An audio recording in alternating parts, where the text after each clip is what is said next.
Ishte një mëngjes me akull në Pensilvani dhe kontraktorët po rinovonin një verandë prej drurit të bashkangjitur një shtëpie, 100 vjeçare në Pittsburgh.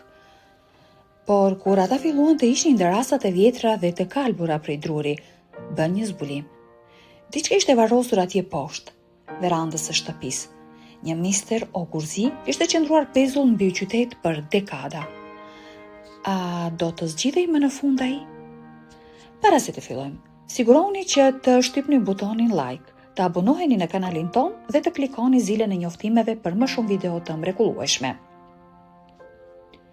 Shtëpia prej tullash të kuqe në rrugën Black, e vendosur në anën verilandore të Pittsburghut, ishte ndërtuar në fillim të shekullit të 20. Megjithatë, në vitin 2018 shtëpia po i nënshtrohej një projekti të madh renovimi të nisur nga pronarët e rinj të saj. Por kur kontraktorët filluan të përqendroheshin në pjesën e pasme të pronës, ajo që gjetën shpejt e ktheu shtëpinë e ëndrave në një makth të gjallë. Nën verandën e vjetër prej druri, ishte diçka që i bëri punëtorët të ndaleshin menjëherë. Ata njoftuan menjëherë pronarin e shtëpisë dhe thirrën policinë, e cila filloi një hetim zyrtar. Megjithëse ishte një përpjekje masive për të identifikuar atë që kishin gjetur, askush i përfshirë nuk kishte asnjë ide që po shkonin drejt zgjidhjes së një misteri 50 vjeçar. Teresa Rocco, një police në pension, mendoi se më në fund të mund të jepte paqe fantazmës që e kishte përndjekur për kaq shumë vite. Ishte fëmijëja e saj, Mary, e cila ishte zhdukur nga shtëpia në rrugën Black, që në vitin 1964. Megjithse shumica e fëmijëve kishin supozuar se Mary kishte lënë burrin, fëmijët dhe një martesë të dështuar, disa njerëz mendonin se zhdukja e saj kishte nënkuptime më të errta. Teres kishte qenë gjithmonë e shqetësuar nga zhdukja e Maryt. Tani pothuajse 50 vjet më vonë, një dëshmi etike u zbulua në shtëpinë në rrugën Black. Por a do të zgjidhte përfundimisht misterin? Teres ishte e vendosur të gërmonte më thellë dhe më në fund të zbulonte se çfarë i kishte ndodhur asaj në të vërtetë. Ajo punoi nga afër me policinë lokale për të bashkuar pjesët e puzzle-it, por ata ishin gati të zbulonin disa detaje të çuditshme për këtë rast. Deri në vitin 2018, pjesa më e madhe e shtëpisë në rrugën Black ishte rinovuar tashmë gjatë viteve nga pronarët e mëparshëm. Shumica e fëmijëve e kishin harruar prej kohësh Maryn. Por kur shtëpia prej tullash të kuqe ndëroi sërish pronarët e ri vendosën më në fund që ishte koha për të rinovuar verandën në oborin e pasëm. Por kur kontraktorët hoqin terasat, të gjithë ishin për një surprizë të madhe. Atë mëngjes fatkeq të 28 shkurtit, kontraktorët po punonin me zell për të rinovuar verandën që shtrihej përgjatë pjesës së pasme të shtëpisë. Ata nisën të shqisnin drasat e kalbura prej druri nga korniza e verandës dhe filluan të kërmonin një themel të ri. Papritur, ata goditën diçka në tokë. Ata fshin shtresat e baltës dhe u tërhoqën me tmerr. Punëtorët nuk humbën kohë dhe telefonuan shërbimet e emergjencës në orën 9:30 të mëngjesit. Hetimet filluan shpejt dhe nuk kaloi shumë kohë para se shtëpia të mbushej me policë. E shihni, punëtorët kishin zbuluar mbetje njerëzore në shtëpi. Hetuesit fillimisht besuan se mbetjet kishin lidhje me një grua që ishte zhdukur. Megjithatë, kur ata kërkuan ndihmën e Teres Rocco për të identifikuar, rasti mori një kthesë të çuditshme. Ishte një rastësi e pastër që Teres dikur kishte jetuar pranë asaj shtëpie të vjetër në 5445 Black Street, dhe ajo gjithashtu kishte kujtime për çiftin që kishte jetuar atje. Në fakt, kujtimet e saj ishin aq të gjalla sa ajo kujtoi lidhjen e veçantë që kishte ndarë me Maryn. Ishte vetëm një vajzë e re, dhe ajo erdhi në derë me këtë foshnjë të vogël, kujtoi Teres. Dhe ajo ma vuri foshnjën në krah dhe më tha: "Dua që të jesh nëna e saj e pagëzimit." Sipas raporteve, Albert dhe Mary kishin blerë shtëpi në rrugën Black gjatë viteve 1960.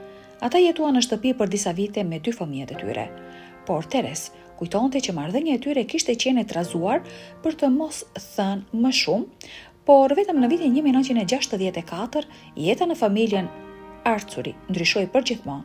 Ishte viti kur Mary u zhduk. Sipas versionit të burrit të saj, Albert, Mary thjesht kishte mbledhur të gjitha gjërat e saj dhe ishte larguar, duke lënë atë të kujdesej për 2 fëmijët e tyre. Në atë kohë Teres e kishte përfunduar trajnimin e saj si police. Ajo udhëhiqte njësinë lokale të personave të zhdukur, por nuk u bë asnjë raportim për zhdukjen e Merit, sepse thuhej se ajo ishte larguar me dëshirë.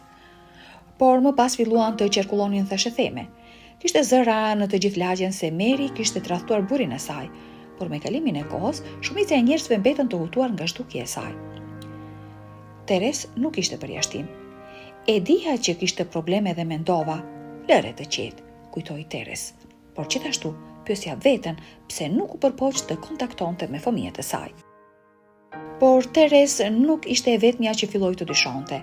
Disa nga të afërmit e familjes, të cilët banonin në një njësi tjetër në 5445 Black Street, shprehen mosbesimin e tyre. Nëna ime, flisnim me këtë dhe ajo e dinte se diçka i kishte ndodhur, tha Charlie Suborna, i cili ishte vetëm një djalë kur Mary u zhduk, për gazetën Pittsburgh Post Gazette.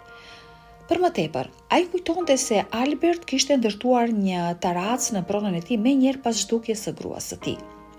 Me kalimin e kohës, thashëthemet kishin arritur tek të gjithë në qytet. Kishte zëra se Albert në të vërtetë e kishte hequr qafe gruan e tij, por nuk kishte asgjë konkrete që ta provonte këtë, kështu që zhdukja e Merit nuk u hetua kurrë.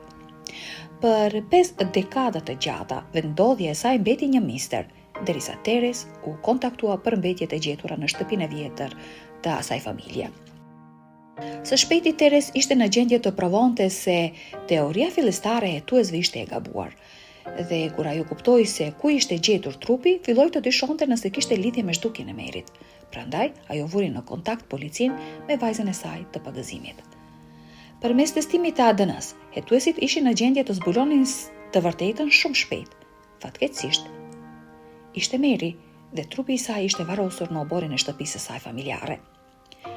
Përpara se të bëhej publike zbulimi, policia kontaktoi me anëtarët e familjes së mbijetuar të Merit për të informuar atë për atë që ishte gjetur. Është mirë që e zbuluam, tha Charles. Ne e pritëm gjithë këto vite, por edhe pse zhvillimi më në fund i dha atij një farë qetësie, ajo pendua që shumë nga të afërmit e tij më të moshuar kishin vdekur pa e ditur të vërtetën. Teres nuk e u habit që fëmijëja dhe mikja e saj kishte qenë e vdekur gjatë gjithë kësaj kohe. Kur nuk di se ku është një person për një numër vitesh dhe nuk dëgjon prej tij dhe nuk ka asnjë tregues se ka ndonjë komunikim, zakonisht duhet të mendosh për më të keqen, i tha ajo KDK-s në shkurt të vitit 2019. Atëherë çfarë kishte ndodhur në vitin 1964? Dhe si përfundoi Mary e vdekur dhe e varrosur, ndërkohë që Albert këmbëngulte se ajo kishte ikur. Sipas Charlesit, xhaxhai i tij i madh kishte qenë një burr i ashpër që urrente fëmijët. Por a ishte kjo arsye mjaftueshme për ta konsideruar atë të aftë për të vrarë gruan e tij? Në kontrast me kujtimet e Charlesit, megjithatë, Teres e kujtonte fëmijën e saj si një njerëz të butë dhe të sjellshëm, dhe edhe pse ajo e pranonte që vdekja e Merit ishte e dyshimt, ende e kishte të vështirë të besonte se Albert kishte qenë pas saj. Nuk e kam besuar kurrë, në mendjen time, që kjo grua kishte ikur, pranoi ajo, dhe nuk mund të besoj kurrë që ky burr kishte ndonjë lidhje me zhdukjen e saj. Sipas hetuesve, mbetjet e Merit përbëheshin vetëm nga eshtrat në kohën kur u zbulua, dhe në këtë gjendje dekompozimi ishte e vështirë edhe të përcaktojë shkaku i vdekjes. Megjithatë, ata vërejtën se nuk kishte shenja dëmtimi që në vetvete nuk kuptonte se nuk kishte prova të mjaftueshme për të shpallur rastin një vrasje. Fatkeqësisht, atëherë misteri mund të mbetet përgjithmonë i pasgjidhur. Një vit pas zhdukjes së Merit, një histori tragjik ishte shfaqur në gazetën Pittsburgh Press. Sipas raportit, makina e Albertit kishte devijuar me shpejtësi të lartë në një agjenci makinash aty pranë rreth një qoshe larg nga shtëpia. Sipas raportit, aksidenti kishte qenë fatal dhe zoti Albert kishte ndëruar jetë në moshën 40 vjeçare. Teres besonte se Alberti mund të ketë bërë vetvrasje duke e orkestruar qëllimisht përplasjen. Aksidenti ishte i qëllimshëm, i tha ajo KDK-s. Ai e përplasi makinën e tij në Bomb Bulevard të drejt një ndërtese dhe u përcaktua që nuk kishte asnjë arsye për ta bërë këtë. Ai ishte burri i mbushur me faj përfshirë në vdekjen e gruas së tij dhe më pas kishte marrë jetën e vete, vetëm një vit më vonë. Për Teres, një ide e tillë është e vështirë për të pranuar. Edhe sot më është e vështirë të besoj se ai mund ta ketë vrarë atë apo këdo tjetër. Për këtë çështje, shpjegoi ajo, vetë fakti që ai e varosi atë menjëherë poshtë shtëpisë së tyre dhe vazhdoi të jetonte atje me 2 fëmijët është pothuajse e pabesueshme. Por nuk kaloi shumë kohë pas kësaj që ai mori jetën e vet. Hetuesit nuk kanë bërë ende asnjë arrestim apo ngritur akuza në lidhje me vdekjen, dhe sipas një deklarate poshtyp nga një zëdhënës i policisë, ata nuk kanë qenë në gjendje të hedhin dritë mbi rastin e çuditshëm. Policia nuk mund të spekulojë si ka vdekur Meri, apo pse është varrosur në oborrin e shtëpisë, thuhej në deklaratë. 6 muaj pas zbulimit të tmeshëm, prona në 5445 Black Street u nxorr në treg. Vetëm disa javë më vonë, ajo u shit për më pak se $400,000. Aktualisht nuk është e qartë nëse pronarët e ri e din historinë makabre të shtëpisë. Dhe ndërsa koha kalon, duket gjithnjë më pak e mundur që familja e Merit do të mund të zbulojë ndonjëherë të vërtetën e plotë të vdekjes së saj. A ishte gruaja fatkeqe viktime e një aksidenti tragjik që më pas u fsheh nga një bashkëshort me zemër të thyer? Apo kishte diçka më të errët në lojë? Ashtu si njerëzit e tjerë të zhdukur që nuk e kanë lënë vërtet shtëpinë, historia e Merit shërben si një kujtesë tragjike që gjërat nuk janë gjithmonë ashtu siç duken.